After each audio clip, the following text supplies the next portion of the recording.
of Rotterdam, and you have done tremendous changes in the city, especially in terms of climate change, creating a climate change resilient city in Rotterdam. Yeah. Okay, once more, welcome, Mr. Ahmed Aboutaleb, Mayor of Rotterdam. So, our next speaker is one we've all known, one we've loved, one we've respect, and sometimes fear when we are in a meeting with him and we have to present something. Sorry about that, Pak. Your Pak. I was nervous. I was watching your face every time I present something. So, he has a background in national and international universities in public administration, public policies, ya Pak, ya. And he was a rector of the University of Medina. Take notes, students. Rector, you get it, right? And then he was the Ministry of Education. Take notes again. If you have any complaints, maybe you can still complain now about education. And now he's the governor of Jakarta since 2017. And during his terms, we know that he has done a lot of changes, bringing different paradigms, different strategies on how to manage Jakarta. And we saw a lot of changes. You've been traveling, I think the delegates have been traveling around Jakarta, and you've been here 5 times, Mr. Mayor, so I think there are a lot of changes, and I think we're going to be talking about that, about his leadership for Jakarta in this past years. So please give a warm welcome to Governor of Jakarta.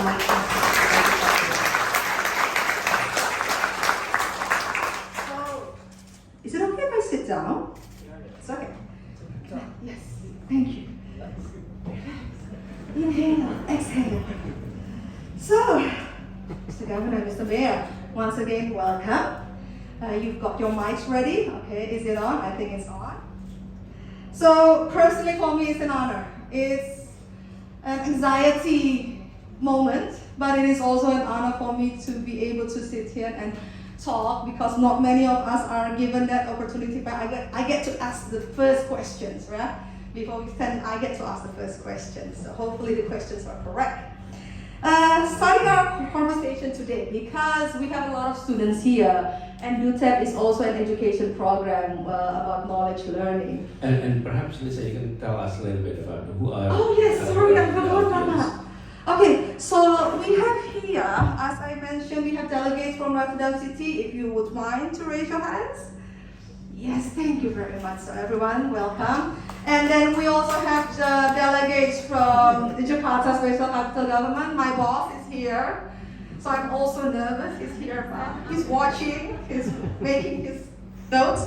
And we have the Chief of Aboutaleb and many Aboutaleb head of SDM and many other dignitaries from Jakarta. Welcome also, hopefully I don't make too many mistakes. And then we have also delegates from the Dutch Embassy, Dutch Embassy, and the Nuvik, yes, Dutch Embassy, and the Nuvik Neso as part of the organizer. And then, of course, we have here the students. We have students from several universities, I think we have BINUS, and then University of Pelita Harapan, and then we have the Yellow Jackets, University of Indonesia. So you can tell us apart with the different jackets. Do you have that same thing also in Rotterdam? No, I don't think so. So yeah, we have different colors. And then we have my alma mater, ITB, the Institute of Technology of Bandung. Say hi, guys. Okay. That's one of the benefits of having me as a moderator. And then we have from Trisakti, yeah? Trisakti University. So is there anyone I left out? I don't think so. Hopefully no. And then alumni of the Dutch. Yes, alumni of the Dutch. Yes, young, energetic, future. Yeah. Those are your workforces, Pak. Those are your workforces. Stop saying future now. Now. I was going to say. Whenever he says future leader, when is that going to be? Yeah. So yes, those are the one present here, and we also have represented. A big thanks to the Museum of Bahari, Museum Maritime of Bahari, for this historic place. 1774, I believe, that this place was built. So yeah, and I think these are still the original designs. So yes. Good. Thank you, Bahari. So we can continue. Because we have students here, and one of our goals is to encourage them to finish properly their education and then join us the workforce. So maybe my first questions will be regarding your history as a student. What were the governor of Jakarta and the mayor of Rotterdam as a student? Were you guys rock and roll and party students or hard studio students? And you can see that I'm a diligent student, ya Pak ya? And we can promote ourselves. That's the benefit of the moderator. But have you ever once thought during those hard working, studious days that one day you will be in this position? That one day you will be in a position where you will be making important decisions, you will be affecting many people, you will be bringing changes, and you will be affecting future generations. So I think that's the burning question for the beginning. So Let me take that question yes. first. Why I take that question first is because of this. First of all, thank you again, Mayor Ahmed Aboutaleb and all the delegations and everyone who's participating. This is a great opportunity for all of us to hear, to learn, to have conversation with the longest serving mayor of Rotterdam. Yeah. Because he has been in office longer than anyone in the history of Rotterdam. And that is something. So I'm in Jakarta. We can meet anytime, but he is not here all the time. This is a golden opportunity. So it's a lot better if we can, you can talk to him, explore, ask questions, ask difficult questions. The more difficult questions, the better the questions, and I'll give you a reward for that. Oh. Can I? No. But it doesn't work. But I think it is a great opportunity. So again, I truly appreciate the opportunity. But I'm happy to share my experience. But I think it is a great opportunity if we can have conversations, share stories, and I'm happy to jump in at any time. Okay. Thank you. So, Mr. Mayor. Thank you very much for the compliment. Does it work? It's you pressed the button? Yes. I was the director of communications. Yes. Thank you very much for that compliment. Indeed, if I finish my third term, then I will be 18 years mayor, and that's indeed the longest. When I was a young boy, you must know where I was living. I was living on a mountain with some houses in a village in northern Morocco, some 1,500 meters high. There was one school for the whole village and one teacher for the whole village. He died 3 years ago. The man, fascinating man, who told the whole village, jump in the time when he was awarded the title Best Mayor of the World, and I was in that city, in that environment, the governor and his people organized a meeting to say thank you, and I said I would not accept the thank you only if you succeed in bringing that teacher back to that location. So they went searching for the teacher, they found him and brought him to that location. That was a very emotional moment. There are a couple of people important in your life. First of all, your mother, your father, and then your teacher. So thanks to the work of that guy, I learned writing and reading. And he and other people surrounding me, they discovered that I was talented. I speak the Arab language, even the old language of the Quran, but I'm not an Arab. I'm an Amazigh. The original people in northern Morocco are Amazigh. That region has been conquered by the Muslims and the Arabs in 642. That was when Tariq ibn Ziyad was on his way from Iraq, North Africa, to conquer Spain in the Andalus. So I'm not an Arab. But very soon, my teacher discovered that I had a feeling for language and playing with words. That's what we call poetry. So I started early in my life to write poems in the Arab language. And funny enough, later I discovered that the Quran was a big poem. You can read the Quran to memorize it as religious text. But you can also memorize it as a poem. Let's go. والشمس وضحاها والقمر إذا تلاها والنهار إذا جلاها والليل إذا يغشاها والسماء وما بناها والأرض وما طحاها ونفس وما سواها فألهمها فجورها وتقواها قد أفلح من زكاها وقد خاب من دساها كذبت ثمود بتقواها إذ انبعث أشقاها فقال لهم رسول الله ناقة الله وسقياها فكذبوه فعقروها فدمدم عليهم ربهم بذنبهم فسواها ولا يخاف عقباها.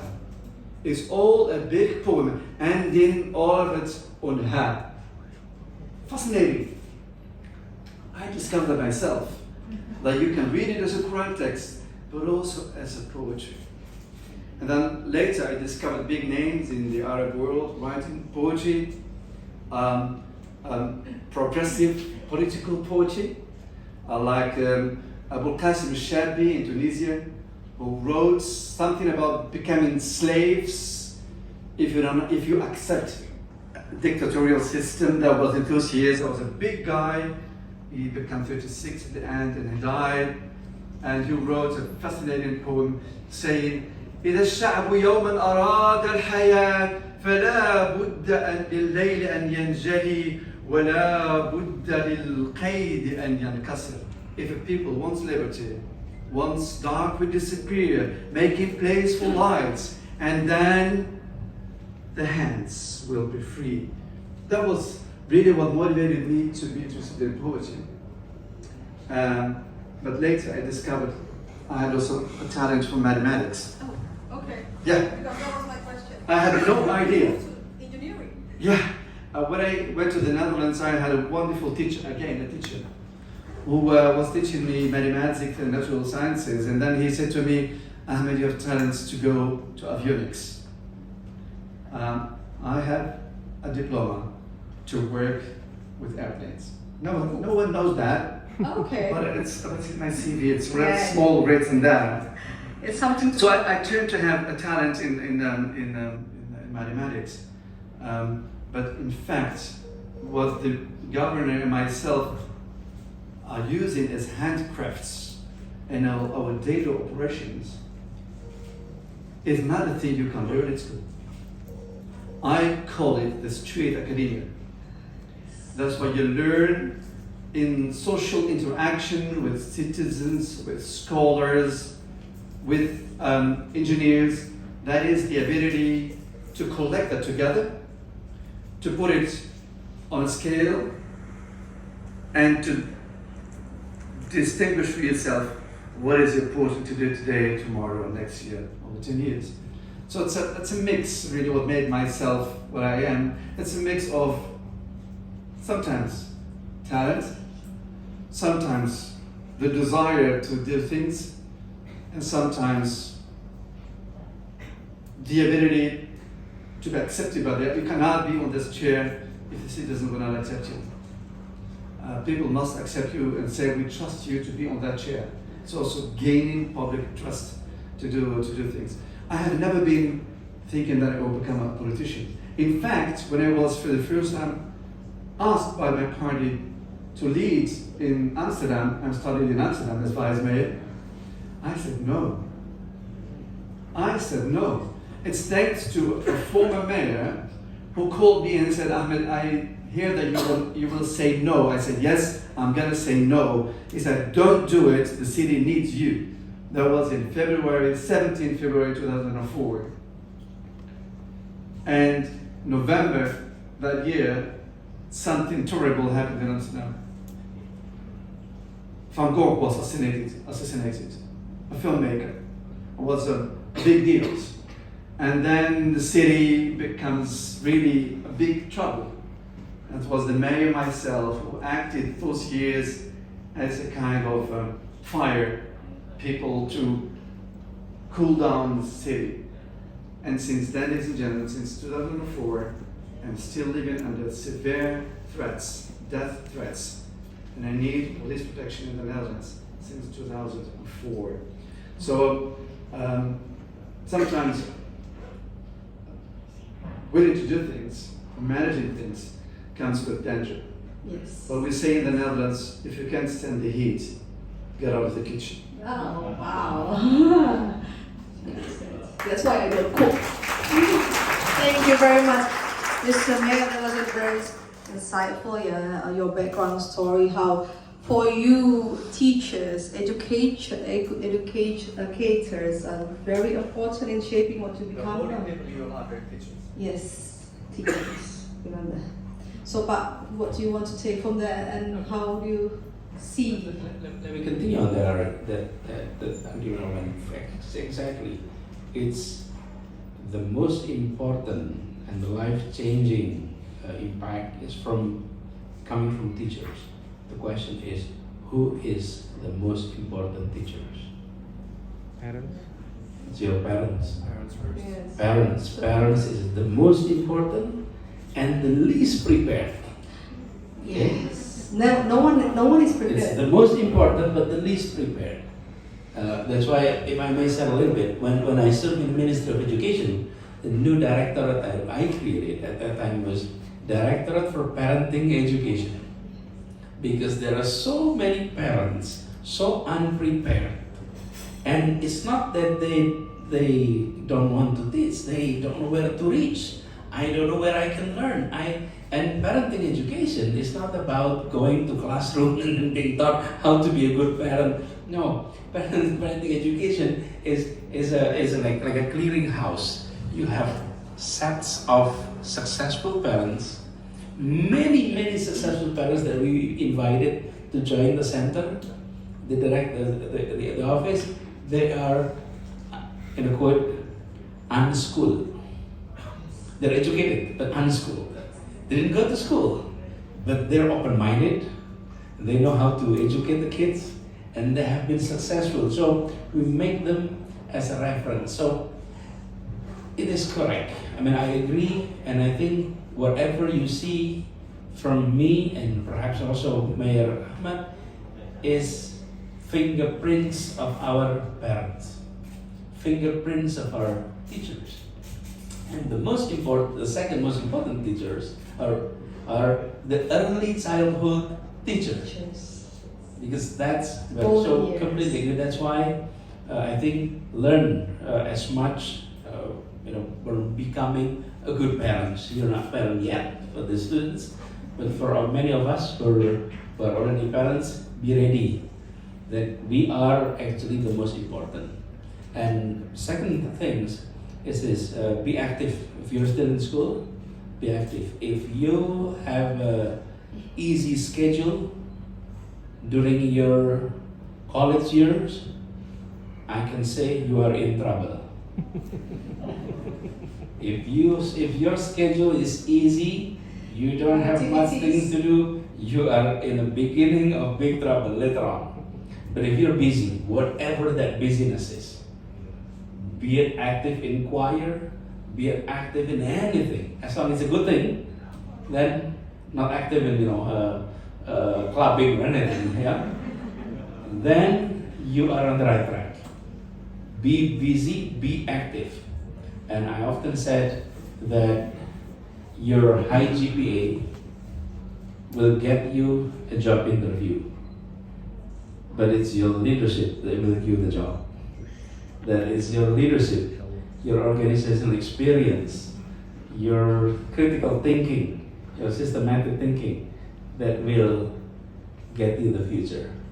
So those are some, Rahmat, I'm second generation of your story. It's my parents that experienced a situation similar to yours. It's my mother, first educated in the family, in the history of the entire family lines. beyond that, my grandmother never ever looked at schools. My grandmother doesn't even speak bahasa Indonesia. She can only speak bahasa Sunda. She doesn't even speak bahasa Indonesia.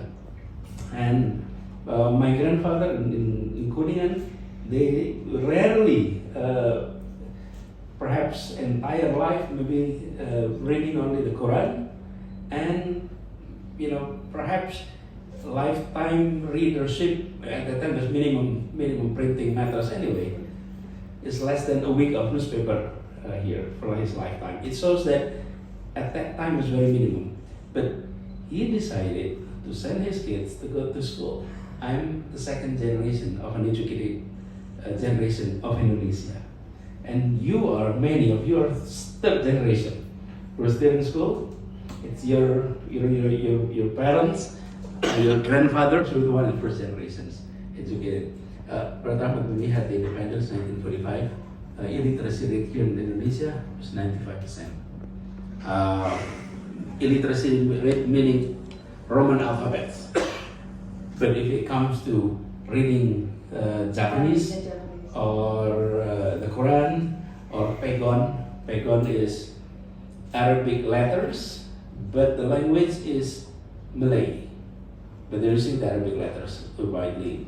So go back to that, be active, then you'll equip yourself. Same thing, never imagine I landed in this job. Same, but you cannot predict opportunity, but you can predict preparedness. You can predict yourself whether you are in the track of being prepared to be in certain positions or not. Preparedness is something that we can do. Opportunity sometimes doesn't come from our decision. Skip. Thank you. I think the message that we could take that education. Who loves poetry here? No one? Poetry, Indonesian poetry. No, whatever. French, English?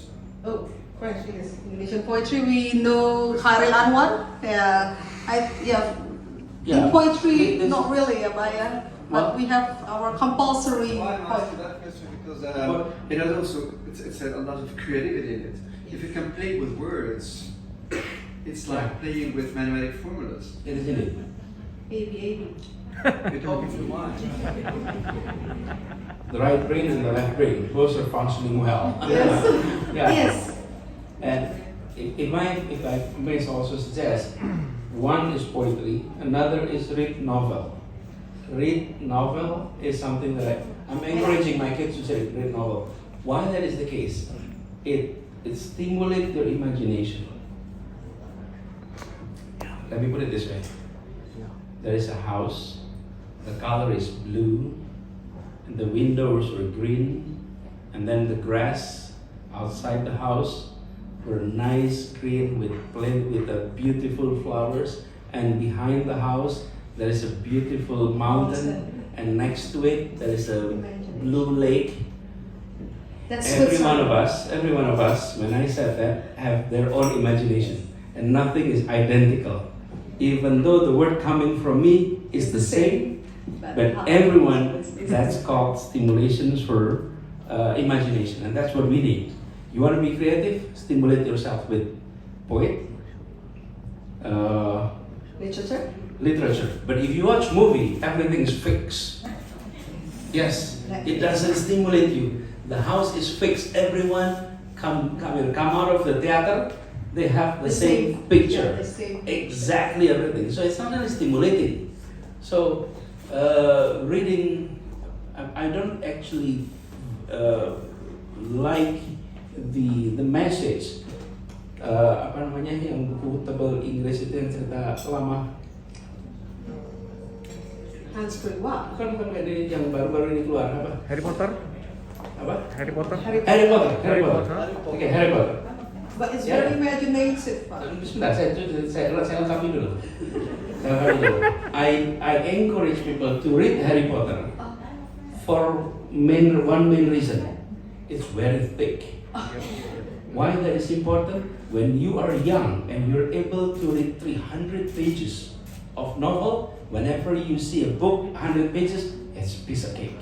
I did the 400 pages of Harry Potter because that's what important. Sometimes we have what I often said, I use in bahasa Indonesia, itu tuh Ahmed. Daya baca sama satu lagi minat baca. How do I translate minat? Ability to read and then your passion in reading, your enthusiasm. So what happened is minat baca tinggi, tapi daya baca rendah. Minat baca WA luar biasa. Your appetite to read is there, but you read your WhatsApp. Okay? But when it's called daya baca, is your ability, To continue reading. your endurance to actually read thick literature. So that's why I like, and I'm encouraging people to read Harry Potter, to read anything. If it is thick, do it.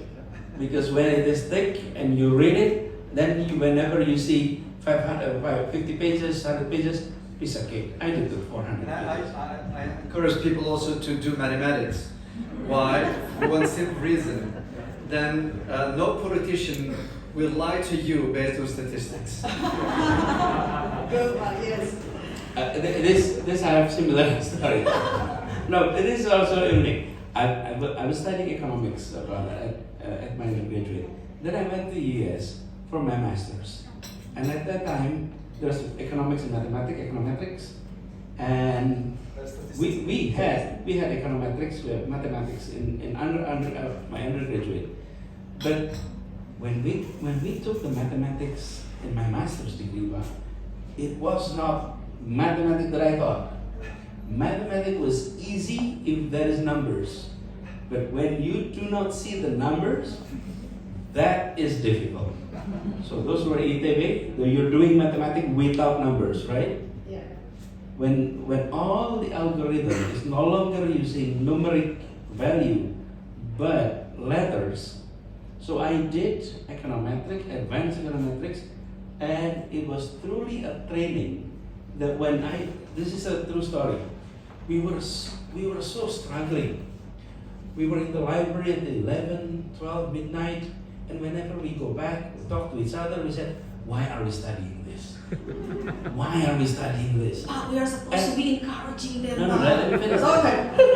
And that's true. You are, for example, the questions is only 3, and it takes you 12 hours to complete it. Okay? And it was tough. And we all were struggling, and we feel, why are we doing this? And the rate of frustration is so high among all of us, these students. And we went through that process for like 2 years, a year. The second year was lighter. But now I realize the importance of that. Not only now, but later on. Systematic thinking. Budgeting. And then you can translate it into many things. So when you come to a meeting and you have a systematic thinking, and then the one presenting is not systematic, you didn't go to school properly, you didn't get the mathematics well, but you don't judge based on that. But you can actually see when someone is thinking a little bit logic, when someone is thinking with It's really important that even when mathematics is giving you an outcome, you still keep thinking. So what is the square root of 25? 5. Everyone says 5. Wrong. Everyone says 5. Square root of 25 is not 5. It's plus minus 5. But when you have that outcome, you did have a final outcome, because in mathematics we have only one outcome. It's a plus or minus 5. So even with that outcome, you continue thinking about what it is. That is in our job. When you have a solution coming from the audience, from your citizens, for instance, you still continue, is that kind of fits a certain group of people, or is that a general solution for everyone? Is it suitable for the innovations of that street when it comes to parking? Or will it fit into the general idea of parking in the city? So keep thinking, even if there is one outcome. And sometimes you have a sociological thinking about complicated solutions. I had one professor who ever asked me, said to me, Ahmed, I have one thing for you you will never forget. And it's truth. The first day they were teaching us, he asked all the students, a small group, 15 of us, how to become rich. Everyone wants to become rich except me. That's truth. And that's truth. I want to become rich in other domains, not in money. And so all the students had fascinating answers. Investing in big companies, being a shareholder, or starting your own business, and all the other ideas. And that was all wrong. The only way in his vision to become a rich man was to marry to a daughter of a rich man. True. And that's true. You never forget that. So it's also